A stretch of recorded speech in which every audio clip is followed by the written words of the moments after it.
Kilala po ang Pilipinas bilang isa sa may pinakamahabang selebrasyon ng Pasko. Kaugnay na po niya ng mga kabi-kabilang handaan at salo-salo. Kaya andito po tayo ngayon sa DV Bower Farm, Lian, Batangas upang makadiskubre na naman ang mga lutuing tsak na magbibigay lasa at sustansya sa inyong mga kusina. Kasama pa rin po natin si Chef TC West. Hi, Santa Chef TC. Hello. Good morning. How are you? I'm good. How about you? I'm doing great. Had a good day with you today cooking. It was lots of fun. Marami tayong talagang lulutuin at pagsasamahan pa ngayong buong araw na ito, Chef TC. But I want to know, Chef, what gift would you like to receive this Christmas? What I want to receive? You know what? I can't think of anything. I have everything. That's nice to know. Maybe more peace on earth for the world. Everybody really wants peace on earth. Lahat naman talaga Yeah. tayo gusto ng kapayapaan. But if you ask me, Santa Chef, what gift I would like to receive this Christmas, And what's that? I want to receive a delicious dish to be cooked by Santa Chef TC. Can you grant that Oh wish? my God. For you, of course. All right. So my Only gift for will you, be granted. though. Only for me. So Yeah. thank you. So my gift will be granted in today's episode dahil isa na naman pong farm-to-table experience ang ating mararanasan sa tulong po yan syempre ni Santa Chef TC. Kaya wag po kayong aalis dahil magsisimula po ang ating pagluluto mamaya dito lamang sa Kusina sa Kanayunan. Kusina, kusina, la la la. Kusina, kusina, la la la. At nagbabalik po ang Kusina sa Kanayunan. At isa na namang farm-to-table experience ang hatid po ni Santa Chef TC West ngayon. Very excited na po ako. So, Chef TC, let's start. Okay, very good. Today we're going to be doing a mango stuffed chicken breast with a spicy mango glaze. Okay. That'll be grilled. We do an appetizer that tastes really good. It's going to be a corn fritter. Corn fritters. What And are our ingredients? Our ingredients are going to be fresh corn, spring onion, cilantro, egg, salt and pepper, and a little bit of flour. And let's start, Okay, Chef TC. so we're going to be using fresh corn. Filipino sweet corn. Yes. DV Bower sweet corn. You want to peel the corn, obviously, take all the leaves off. And then one thing that annoys people are these little hairs. You know the fastest way to get these off? How? By taking a towel. Okay. This is a trick Bagong There's a trick little ito. And you rub it. Gamitin nyo lang pala yung towel. Ipunas nyo lamang dun sa mais. Matatanggal na yung mga hairy. And they'll come off a lot quicker. So now to prepare the corn, we can either cut it off with a knife, but something that tastes much better in the corn fritter is to use a box grater. And this way we're getting to break down the corn kernels, and we'll also have a little bit of the milk from the corn into the corn fritter batter, which gives it a nice texture and flavor. So what I would do, I would just cut these in half so it's easier to handle. Hatiin nyo lang sa gitna. And you just take your box grater and go up and down. Alam nyo ba na ang corn po ay magandang source ng antioxidants, while the yellow corn is a good naman po for the eye health dahil meron po itong lutein. Nakakabawas din po ito ng risk ng anemia dahil mayaman po ang mais sa vitamin B12, folic acid, at iron na nakakatulong sa pag-produce po ng red blood cells sa katawan. You can see how most the corn has come out, but it still has the corn kernel, which gives the chewiness. But it gives us that milk. But we're going to combine both. We'll have the puree, which gives it a great texture, and we're going to cut the corn too. All right. So So, when- gamitin natin yung dalawa. Whenever you're cooking, you always want to think of texture. You don't want to cut too far into the core, otherwise it's going to be too chewy. So that's perfect. Huwag yung pinakamatalagang sagad. Parang almost half lang or more than half yung pag-cut natin doon sa corn. And you can just roughly chop that so the kernels split.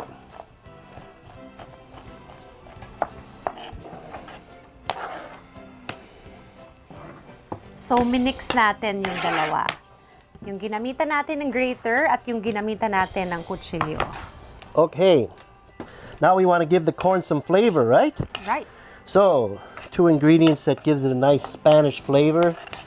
Grows right here at the farm, and you can find it everywhere in the Philippines, is cilantro. Cilantro leaves. So you want to cut that up into a nice fine dice or chop. So, a little twist. Yeah. A Spanish flavor. Cilantro Okay. is very Spanish. Ito pong cilantro leaves na ito ay nakuha lang din po natin dito sa DV Bower Farm. Ito po ay ginagamit rin minsan sa mga soup. May different types po ng cilantro. It varies in forms and in shapes. And we'll use spring onion. Okay. When I use spring onion, I like to cut this part off just so I can put this back in the garden and grow it again. Ah, okay. So, pwede ulit gamitin to. Huwag niyong itatapon na. Pwede niyo ulit itong itanim. Ito, nakuha lang din natin ito dito sa DV Bower Farm. Wala pa tayong mga binibili sa palengke. Lahat nandito na sa farm. Kaya kung iniisip nyo kailangan yung gumastos para makakain ng masarap na pagkain, nagkakamali po kayo dyan. Dahil dito sa kusina sa Kanayunan, maraming ituturo si Chef TC para makatipid tayo. Pero bonggang-bongga mga dish. All your herbs you wanted to cut very small and fine. You want it smaller than the corn. So we do a really good chop on our onion. Yeah, it's gross. Kailangan talaga rin. You also know the technique of chopping. Mix it up. Madali lang po ang ating mga procedures para po sa paggawa ng ating corn fritters. Alam niyo po ba na ang mais rin ay good source po ng fiber at makakapagpababa pa ng ating kolesterol at ma-regulate ang ating blood sugar at pwede rin pong kainin para sa mga gustong magbawas ng timbang. So add a couple eggs. Okay, ang eggs. Then you can Organic eggs from DV Bower Farm still. So your egg will help it bind.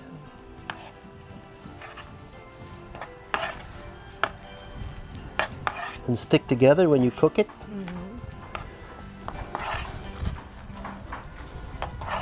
So what are we adding? Salt and pepper. I'm going to add just a touch of flour. Okay. That'll help bind it.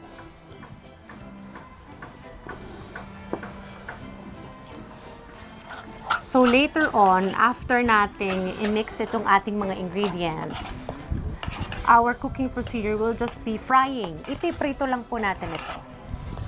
That's it. We're ready to go. Okay. So lagay lang po ang inyong mantika.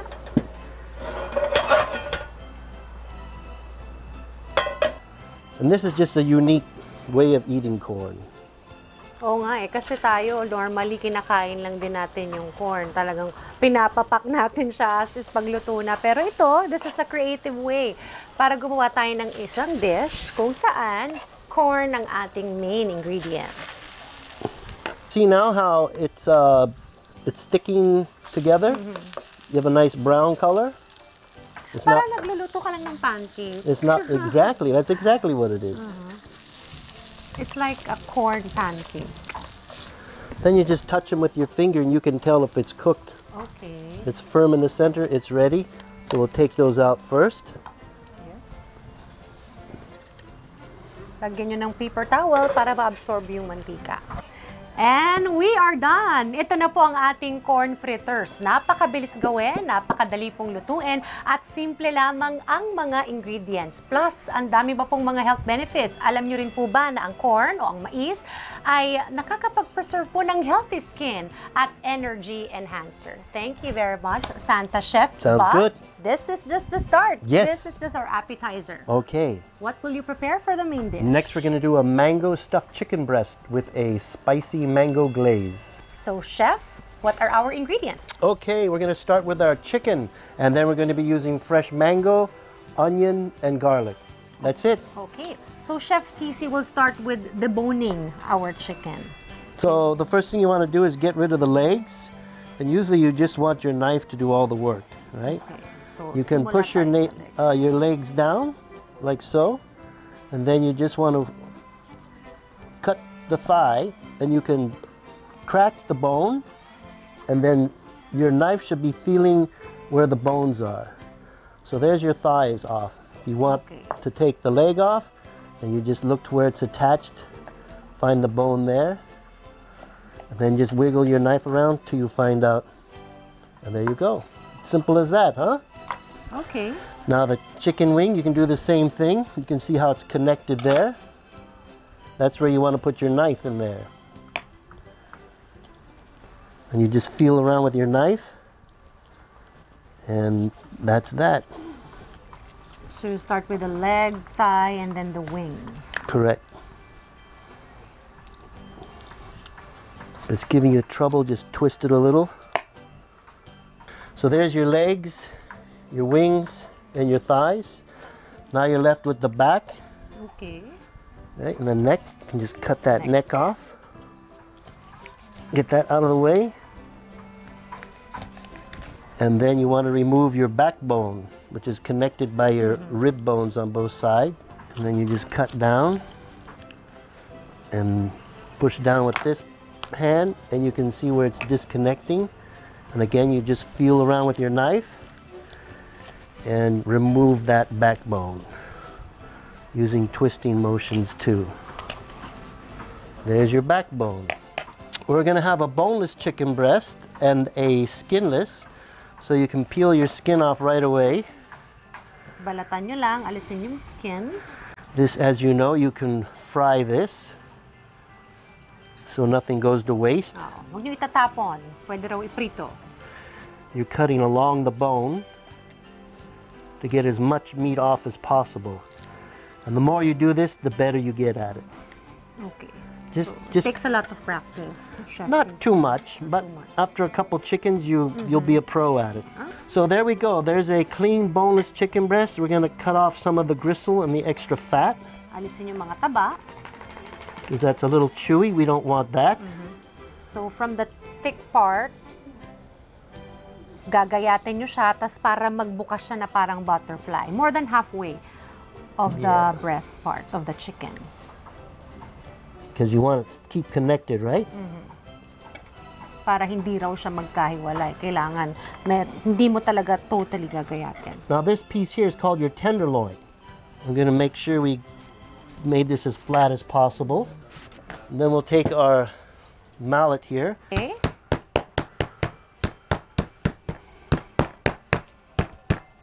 Para mas mag-open yung ating breast part ng chicken. Again, with a little vegetable oil or any oil you like. We're going to saute our onion. Isosaute natin yung ating sibuyas at ang ating bawang. So that's about 1 small red onion or shallot. This is a little too much garlic, so I'm going to probably do about 1 teaspoon. Okay. Ito po ay mga ingredients na galing lang po dito sa ating farm, sa DV Bower Farm. So there, just a quick sweat. They call that sweating, so it's translucent, a little clear, and you've released all the flavors, but you didn't give it a brown caramelization color. So all that is not raw anymore. It's easier to eat. That's going to be part of our stuffing. So we'll keep that off to the side. We're going to take our mango. How do you check the quality of your mango, even before cutting it? Well, you feel it. feel it. If it's soft and a nice color like this, Okay. you know it's going to be nice and sweet. Yung dalawang pisngi lang ang ating gagamitin. Cut it in half. Just taking the skin off. Okay. So, ganun yung technique ng pagbabalat natin ng mangga. Your knife will feel the skin. Ang mangga po ang national fruit po ng Pilipinas. Good news para sa mga diabetic dyan. Pwede rin po nating i-enjoy ang ating dish dahil ang mango po ay kino-consider na low glycemic food. Ibig sabihin, pinapabagal po nito ang pag-release ng sugar sa ating dugo. So we're going to take just a little bit of salt.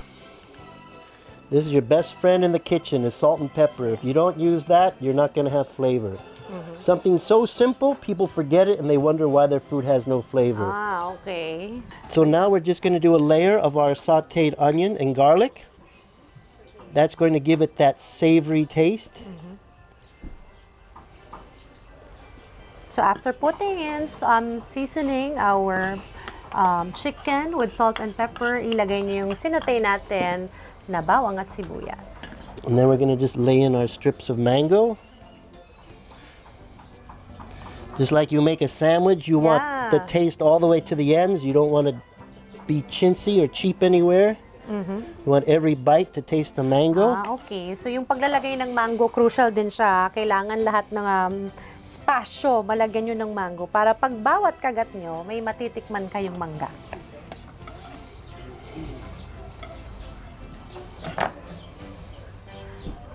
All right, there we go. You do one half Perfect. because this side we're just going to fold over. Alam nyo ba na ang vitamin content ng mango ay nakadepende rin po sa pagkahinog nito. Kapag ito po ay hilaw, mayaman ito sa vitamin C. At kapag ito naman ay naging hinog, tumataas naman ang vitamin A content nito. So again, we're going to take our skewer and just close it up. Okay. Start in the middle, then go to the ends. Gitna muna and then yung mga dulo. But we're going to make our glaze first because it's very important when this is almost done grilling, you add your glaze. Okay. All right, so there we've closed that up. Once again, a little oil.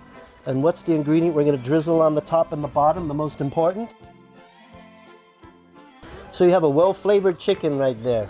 Okay. All right, oil, salt and pepper, mango, onion, and garlic.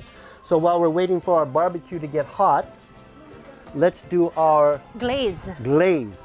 So what are our ingredients? Our Chef TC? ingredients is a mango spicy glaze. Okay. So mango puree is going to be your main ingredient, soy sauce and chili sauce, Okay. honey, and then thicken it with our corn flour and water. Okay. So instead of sriracha, we're gonna use hot sauce. Alam nyo ba na kapag ka may hot sauce, nakaka-boost ito ng metabolism. Pero ang sabi ni Chef TC sa akin, addictive Yes. ang chili flavor. So you put in your... So that's like about a cup. It already came to a quick boil, so what do? We remove it away from the heat so it doesn't burn. Now we want to add a little bit of garlic, just a touch. And then soy sauce. I would add probably about 1, 2, 3, 4. 4 Okay. teaspoon. Mix it. And then we want to add our glaze. You guys like it hot, Hot so sauce. let's add 4. Maanghang yan. And then I love honey, and it's already thickened, Okay. so we can So parang ito ay Help glaze it. maanghang-anghang, manamis-namis. Put it back in the heat. So we're going to let this simmer, boil it up, and then once again we do our slurry, which is our cold water. It should be cold. It should be cold because it's the hot water when it boils which creates the thickening process. All right, so we boiled that. That means we can add our slurry and it'll thicken up. Now it's already got honey and the sauce, which is already thick, so you need to keep that into your thinking while you're making this. You don't want it too thick. Siya yung But I nagpapabago still want talaga a ng nice texture. glaze. Now we grill our chicken breast. A little more oil just so it doesn't stick to the grill. So yan, i-grill na natin yung ating chicken. So we will close it. Yep, we're going to keep moving the chicken around from side to side. And we want to make sure we have some nice grill marks, not to burn it. But I want to take it off the grill so it doesn't fall apart. And now we're just going to let it bake for at least a good 10 minutes.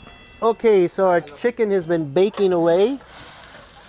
Now what we want to start adding is our mango spicy glaze. Okay. Because what we want it to do, we want it to cook right onto the skin, right onto the meat. So I'm going to let that bake on there. Baked on again for another 5 minutes. Wow! Wow, our glaze is nice and boiling. So we're done, okay? I hope.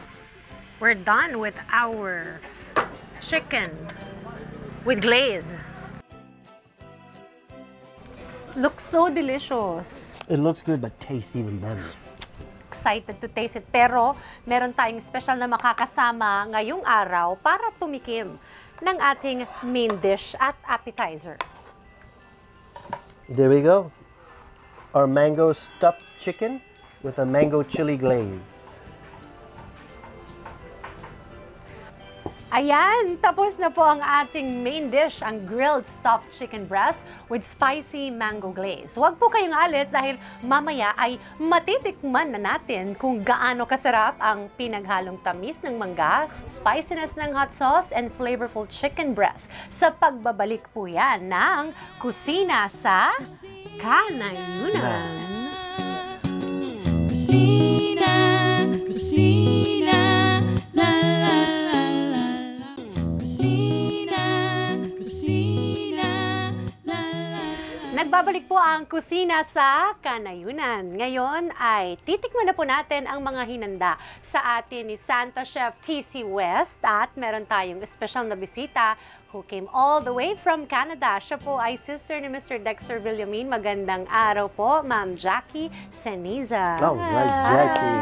Welcome. Welcome back to the Philippines. All right, so Ma'am Jackie, tikman niyo na po ang ating corn fritters, ang ating appetizer. The moment of truth. The moment of truth daw. Ito yung exciting part, diba? Yung tikim. Yes, tiki man po talaga ang pinaka-paboritong parte natin pagkatapos. Actually, na favorite ko yung corn. lumuto. So, Okay. tingnan natin. Wow! Sarap. Sarap po. Rate from 1 to 10. 10 the highest. 10. 11. 11, she said 11. Alright, so perfect 10 para kay Miss Jackie ang corn fritter. Could you taste all the flavors in that? Could you taste the spring onion, the cilantro? Yeah. Yeah? Full flavored? Because corn is my favorite, so that's why Ah. I like this dish. Are you going to go home and make this? Oh, for sure. Okay, 'Cause I good. think it's just easy to do it. Very easy. Okay. Pa-fry lang natin Now wait till siya. you try the chicken. Okay, ito na yung ating main dish. That's where all the good stuff is. Okay. Sa But gitna it's so raw. big.